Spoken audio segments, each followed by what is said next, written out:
Good morning बच्चों। आज हम लोग क्या पढ़ने वाले हैं?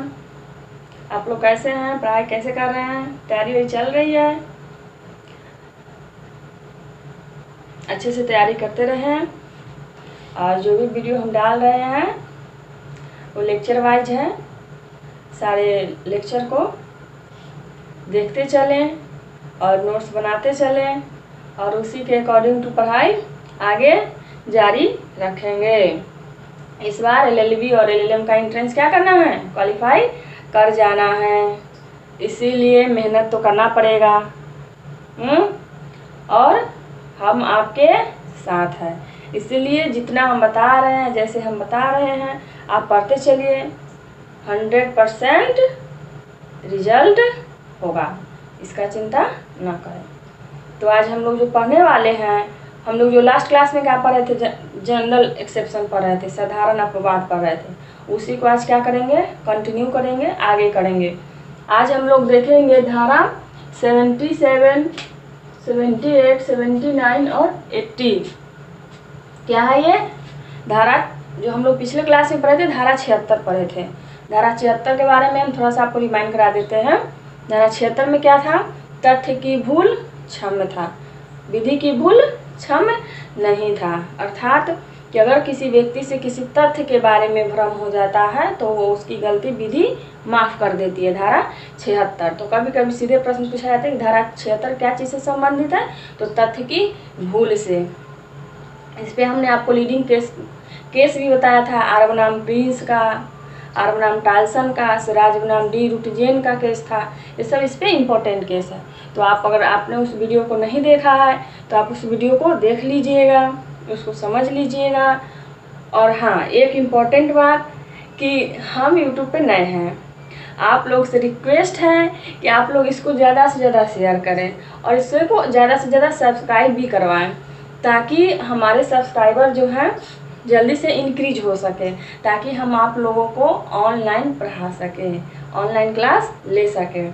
इसीलिए आप लोगों से हम्बल रिक्वेस्ट है कि आप लोग जितना हो सके इसको शेयर करें, सब्सक्राइब करें, ताकि हम आप लोगों से डायरेक्ट इंटरेक्शन कर सकें, ऑनलाइन क्लास ले सकें और आपकी जो भी क्वेरी होती है उसको एट ए टाइम सॉल्व किया जा सके। चलिए अब हम लोग क्लास की तरफ ध्यान देते हैं। आज हम लोग का पढ़ना क्या है? धारा 77 से स्टार्ट करते हैं। धारा 77 किस चीज़ के बारे में बात करता है? तो ये बात करता है न्यायिकता कार्य करते हुए न्यायाधीश का कार्य। क्या करता है ये? न्यायिकता कार्य करते हुए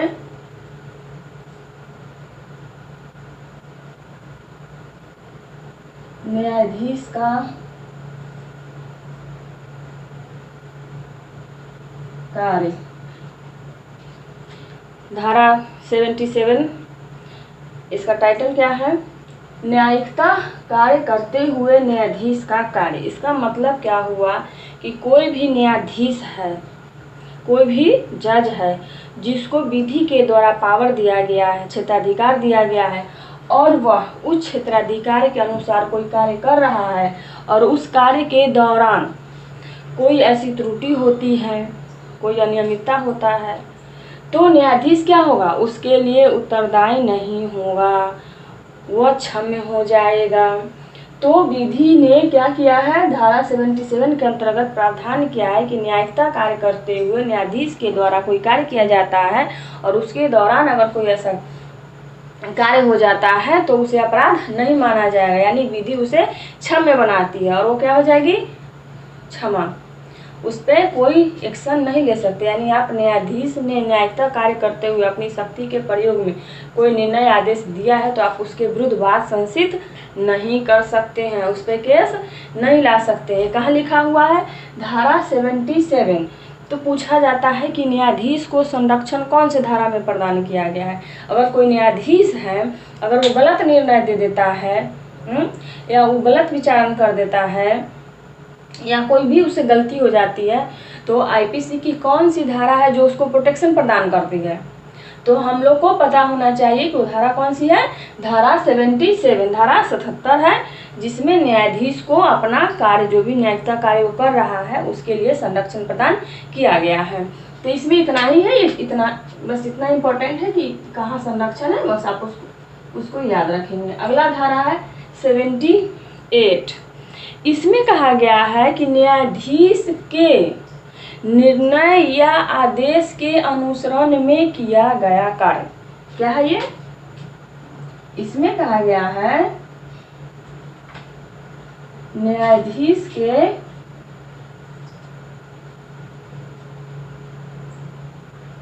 निर्णय या आदेश के अनुसरण में किया गया कार्य।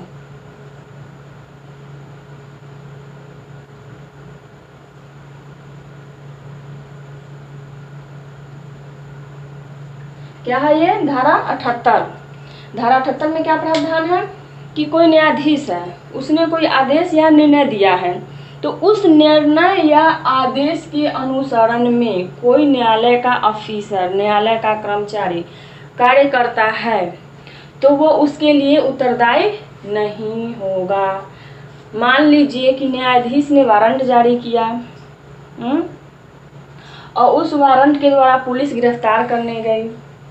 अगर उस वारंट में कोई कमी है, कोई त्रुटि है, तो उसके लिए पुलिस क्या होगा, जिम्मेदार होगा, क्या होगा, जिम्मेदार नहीं होगा, क्योंकि पुलिस तो क्या कर रही थी, सिर्फ न्यायालय के निर्णय या आदेश का निष्पादन कर रही थी। इसीलिए कोई भी व्यक्ति जो न्यायालय के निर्णय या आदेश के अनुसरण में कार्य करता है वह दंडित नहीं होगा, उसको संरक्षण प्रदान किया गया। कहाँ संरक्षण प्रदान किया गया है, धारा 78 में। इसमें एक एग्जाम्पल पूछा जाता है कि जो मान लीजिए हत्या का मामला होते हैं, मर्डर, तो उसमें सजा क्या है, आजीवन कारावास या मृत्यु दंड, यही है। मान लीजिए किसी को मृत्यु दंड मिल गया, या देखते हैं कि हर 1-2 साल के बीच में किसी न किसी एक व्यक्ति को मृत्यु दंड मिल जाता है, जैसे कि अभी निर्भया हत्याकांड में मृत्यु दंड दिया गया। तो उस मृत्यु दंड का निष्पादन कौन करता है, जल्लाद करता है। तो उस जल्लाद को संरक्षण कहाँ दिया गया है, तो आपसे पूछा जाएगा एग्जाम में, एंट्रेंस का ये बहुत इंपॉर्टेंट क्वेश्चन है कि जल्लाद कौन होता है, जो मृत्यु दंड का निष्पादन करता है। तो जो जल्लाद होता है, इस जल्लाद को संरक्षण कौन सी धारा में प्रदान किया गया, ये आपसे क्वेश्चन पूछा जाता है एंट्रेंस में, जो बहुत ज़्यादा पूछा जाता है, चाहे LLB का हो चाहे LLM का हो, कि जो जल्लाद होता है, जो मृत्यु दंड का निष्पादन करता है, किसी अभियुक्त को फांसी पे चढ़ाता है, उसको IPC की किस धारा में संरक्षण प्रदान किया गया है। तो आपको पता होना चाहिए कि IPC की धारा 78 यानी कि 78 क्या करती है, जल्लाद को संरक्षण प्रदान करती है। क्यों प्रदान करती है, क्योंकि जल्लाद अपने ज्ञान और अपने अनुसार कार्य नहीं कर रहा होता है। कैसे कार्य कर रहा होता है, वो न्यायालय के न्यायाधीश के निर्णय या आदेश के अनुसरण में कार्य कर रहा होता है। यानी जो न्यायालय निर्णय आदेश पारित करता है, कोर्ट के द्वारा जो जजमेंट दिया जाता है, ऑर्डर दिया जाता है, उसके अनुसार वह क्या करता है, उस कार्य को करता है। इसीलिए वह उस कार्य में अगर कोई त्रुटि होती है या कोई गलती रहती है या न्यायालय का क्षेत्राधिकार ही नहीं है, मान लीजिए कि कभी कभी ऐसा भी हो सकता है कि न्यायालय को क्षेत्राधिकार नहीं था और वह निर्णय आदेश पारित कर दिया और आगे पुलिस है या फिर कोई भी न्यायालय का ऑफिसर है वो उसका निष्पादन कर देता है, तो वो दायी होगा, नहीं दायी होगा। लेकिन कब दायी नहीं होगा, जब वह सद्भावना पूर्वक न्यायालय के क्षेत्राधिकार पूर्ण होने की आशा करता है, वो उसको पूर्ण विश्वास है कि न्यायालय को क्या है, ऐसा निर्णय और आदेश पारित करने का क्षेत्राधिकार है। और वह इस सद्भावना और इस विश्वास में कार्य करते हुए उस निर्णय और आदेश को क्या करता है, निष्पादित करता है, उस निर्णय और आदेश के अनुसार कार्य करता है, तो वह व्यक्ति किसी भी अपराध के लिए दोषी नहीं होगा। तो आप इतना याद कर लीजिए कि धारा 78 क्या है, तो ये कहता है न्यायाधीश या न्यायालय के निर्णय के अनुसरण में किए गए कार्य। और इसमें संरक्षण किसको दिया गया, तो एक एग्जाम्पल करके पूछा जाता है, वो है जल्लाद के बारे में कि जल्लाद को संरक्षण कहाँ दिया गया है। तो आपको पता होना चाहिए कि जल्लाद को जो संरक्षण दिया गया वो धारा 78 में ही दिया गया है, क्योंकि वो न्यायालय के आदेश या निर्णय के अनुसार काम कर रहा होता है। हम लोग धारा 78 पढ़ लिए, अब हम लोग धारा पढ़ेंगे 79। 79 में क्या है, तो हम लोग धारा 76 पढ़े थे, उसमें हम आपको तथ्य की भूल बताए थे। तो धारा 79 जो है ये भी तथ्य की भूल से ही संबंधित है। क्या चीज से संबंधित है, तथ्य की भूल से ही संबंधित है। लेकिन ये कैसा भूल है, जस्टिफाइड बाय लॉ, विधि द्वारा न्यायानुमत।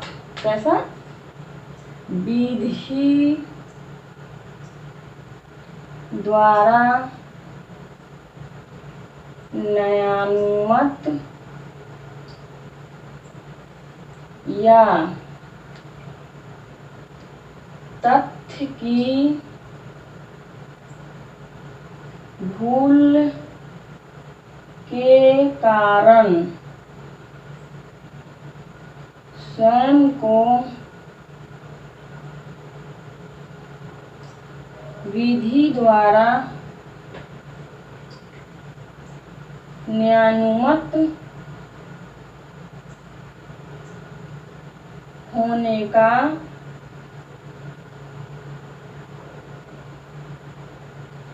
विश्वास करने वाले व्यक्ति द्वारा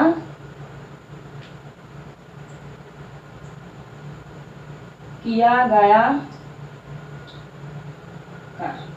ठीक है, देखिए क्या है ये, आप लोग देखिए धारा 79।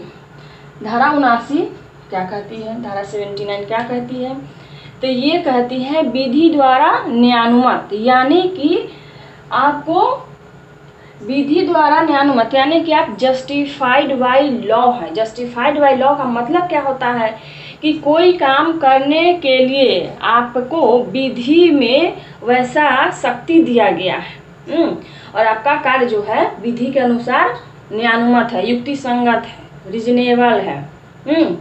या आप तथ्य की भूल के कारण, न कि विधि की भूल के कारण। दूसरा इंपॉर्टेंट बात क्या है, तथ्य की भूल के कारण, न कि विधि की भूल के कारण। आप स्वयं को क्या समझते हैं कि आप स्वयं को विधि द्वारा न्यायानुमत समझते हैं और विधि द्वारा न्यायानुमत होने का विश्वास करके सद्भावना पूर्वक आप कोई काम करते हैं। तो धारा जो 79 है इसके आवश्यक तत्व क्या हो जाएंगे, धारा 79 के हम ऊपर से मिटा रहे हैं। धारा 79 के आवश्यक तत्व क्या हो जाएंगे,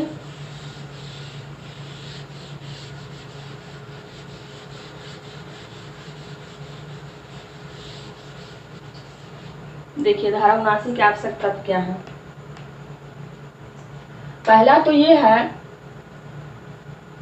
कि व्यक्ति अपने आप को विधि द्वारा न्यायानुमत समझता है, पहला तो यही हो गया।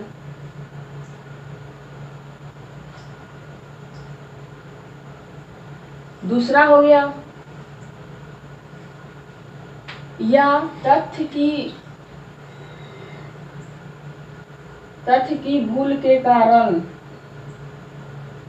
न कि विधि की भूल के कारण।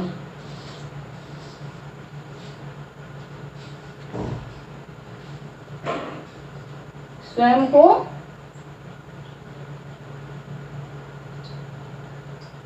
न्यायानुमत समझता है। और विश्वास जो होना चाहिए उसका सद्भावना पूर्वक होना चाहिए। ठीक है, सद्भाव पूर्वक विश्वास करता है। विश्वास सद्भावना पूर्वक करता है और सद्भावना पूर्वक विश्वास में कोई कार्य करता है। तो हम लोग क्या देखें कि धारा 79 के कितने आवश्यक तत्व हो गए? 4 हो गए। पहला कि कोई व्यक्ति है जो किसी कार्य को करने के लिए विधि द्वारा न्यायानुमत है, जस्टिफाइड बाय लॉ है, या तथ्य की भूल के कारण, किसके भूल के कारण? तथ्य की भूल के कारण, न कि विधि के भूल के कारण स्वयं को विधि द्वारा न्यायानुमत समझता है या न्यायानुमत होने का विश्वास करता है। और ऐसा विश्वास कैसा होना चाहिए? सद्भावना पूर्वक होना चाहिए और ऐसे विश्वास में वह कोई कार्य करता है, तब उसको किसका लाभ मिलेगा? धारा 79 का, धारा 79 का लाभ मिलेगा। इसमें एक दृष्टांत है, एक दृष्टांत है, आप लोग डायरेक्ट खोल के देखिए, उसमें दृष्टांत है। दृष्टांत में है कि कोई व्यक्ति है, क नामक कोई व्यक्ति है जो य को ऐसी परिस्थितियों में देखता है कि उसे लगता है कि कोई अपराध किया जा रहा है। क एक व्यक्ति है जो किसको देखता है? य को ऐसी परिस्थिति में देखता है कि उसे विश्वास होता है कि य के द्वारा कोई अपराध किया जा रहा है और वह अपने सारे शक्ति का, विवेकीय शक्ति का प्रयोग करते हुए, रीजनेबल निर्णय लेते हुए यह विचार करता है कि वो उसको क्या कर ले? पकड़ ले। और वह यह को पकड़ लेता है। पकड़ करके इसको सक्षम प्राधिकारी के समक्ष ले जाने के लिए पकड़ लेता है, ताकि वो क्या करे? इसको पुलिस के पास ले जा सके। यह को पकड़ लिया और इसको पुलिस के पास ले जाता है। किसको ले जाता है? यह को। अब पुलिस के पास जाने के बाद पता चलता है कि यह जो था किसी एक्स नामक व्यक्ति से, दोनों के बीच में आपस में झगड़ा हो रहा था और यह जो था आत्म प्रतिरक्षा में कार्य कर रहा था। क्या कर रहा था? ये आत्म प्रतिरक्षा में कार्य कर रहा था। और ये क्या था? ये आक्रामक था, इसने आक्रमण किया था हुआ है, जिसमें देखते हैं कि क जो है यह को गिरफ्तार कर लेता है, पकड़ लेता है। उसको लगता है कि यह कोई अपराध कर रहा है, जबकि पुलिस के समक्ष जब ले जाता है तो पता चलता है कि यह जो है आत्म प्रतिरक्षा में कार्य कर रहा था। क्या कर रहा था? ये आत्म प्रतिरक्षा में, क्योंकि एक्स जो था आक्रामक था और वह एक्स ने वाई पे आक्रमण किया था और वह अपने आप को बचाने के लिए ऐसा कार्य कर रहा था। तो हम लोग देखें कि धारा 79 में जो है क्या है कि कोई भी व्यक्ति कोई ऐसा कार्य करता है जो विधि द्वारा न्यायानुमत है या उसे सद्भावना पूर्वक विश्वास है कि वह उस कार्य को करने के लिए विधि द्वारा न्यायानुमत है, तब उसका कार्य क्या होगा? क्षम होगा। जैसे कि हम लोग इस दृष्टांत में देखें कि जो क है क्या किया? यह को ऐसी परिस्थितियों में देखा कि उसे लगा कि यह कोई अपराध कर रहा है और वह यह को क्या कर लेता है? पकड़ लेता है। कहाँ ले जाने के लिए? पुलिस के समक्ष ले जाने के लिए। जब पुलिस के समक्ष यह जाता है तो वहाँ पर जो असल बात निकल के आती है वो यह निकल के आती है कि यह आत्म प्रतिरक्षा में कार्य कर रहा था, तो भी क्या हुआ? निर्दोष है, किसी अपराध का दोषी नहीं है। क्योंकि कोई व्यक्ति अगर दूसरे व्यक्ति की हत्या कर रहा हो तो उस मामले में विधि किसी भी व्यक्ति को उसको गिरफ्तार करने, पकड़ लेने का पावर देता है, शक्ति देता है कि कोई भी सामान्य जनता जो है ऐसे व्यक्ति को पकड़ करके पुलिस को दे सकता है। इसीलिए जो धारा 79 है कहती है कि कोई भी व्यक्ति विधि द्वारा न्यायानुमत है या उसको सद्भावना पूर्वक तथ्य की भूल में, न कि विधि की भूल में, किसकी भूल में? तथ्य की भूल में स्वयं को न्यायानुमत समझता है और कोई कार्य करता है तो वह अपराध नहीं होगा। अब हम लोग देखेंगे कि धारा 76 में भी तथ्य की भूल पड़े और धारा 79 में भी तथ्य की भूल पड़े, तो दोनों में अंतर क्या है? दोनों में कभी कभी अंतर आपसे पूछ लिया जाता है कि धारा 76 और धारा 79 में अंतर बताएं। तथ्य की भूल दोनों में ही है, तो दोनों में अंतर क्या है?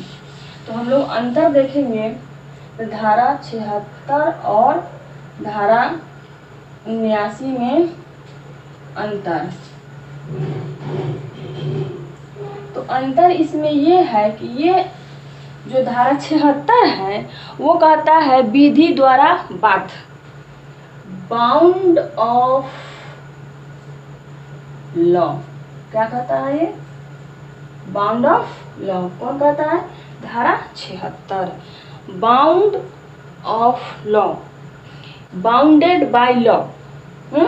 बाउंडेड बाय लॉ, कोई व्यक्ति है वो क्या है? बाउंडेड बाय लॉ है।